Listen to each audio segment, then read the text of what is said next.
রানীগঞ্জ বাসরা অবস্থিত শুভদর্শনী হাসপাতালে ভর্তি 20 বছর বয়সী মহিলা সানওয়ারা খাতুনের মৃত্যু হয়। এই মৃত্যুর জন্য সানওয়ারা খাতুনের পরিজনরা শুভদর্শনী হাসপাতাল কর্তৃপক্ষকে দায়ী করে। হাসপাতাল কর্তৃপক্ষের গাফিলতিকে কেন্দ্র করে রীতিমতো উত্তেজনা ছড়ায় হাসপাতাল চত্বরে।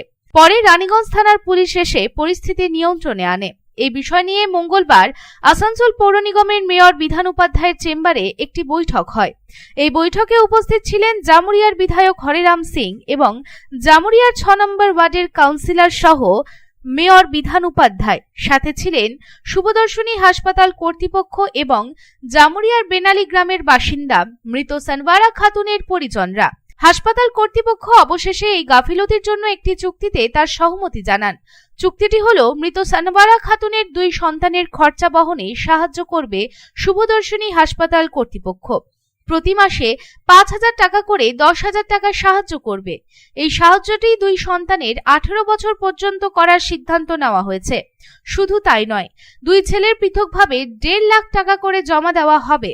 এই চুক্তিতে সহমত হন হাসপাতাল কর্তৃপক্ষ। উল্লেখ্য, রবিবার সন্ধ্যায় বেনালি গ্রামের বাসিন্দা সানওয়ারা খাতুন অসুস্থ অবস্থায় শুভদর্শনী হাসপাতালে ভর্তি হন। তার শরীরে হিমোগ্লোবিন কমে যায় এবং চিকিৎসা চলাকালীন সোমবার ভোরে তার মৃত্যু হয়। পরিবারের অভিযোগ, তার শরীরের অবনতি হলেও ডক্টর অভিষেক ঘোষ তাকে দেখতে আসেননি এবং হাসপাতাল কর্তৃপক্ষ যোগ্য ব্যবস্থা নেয়নি। Bureau report, public times. स्वास्थ्य की रक्षा और अधिक पौष्टि, एग्रो फ्रेश आटा की रोटी, खुशी परिवार हरदम ताजा टेस्ट, आटा की जगत में एग्रो फ्रेश बेस्ट। संपूर्ण मात्रा में कार्बोहाइड्रेट, प्रोटीन, विटामिन, मिनरल से भरपूर एग्रो फ्रेश आटा मॉडर्न साइंटिफिक टेक्नोलॉजी से बना हेल्दी एग्रो फ्रेश आटा। रोटी चपाटी पूरी पराठा, एग्रो फ्रेश आटा।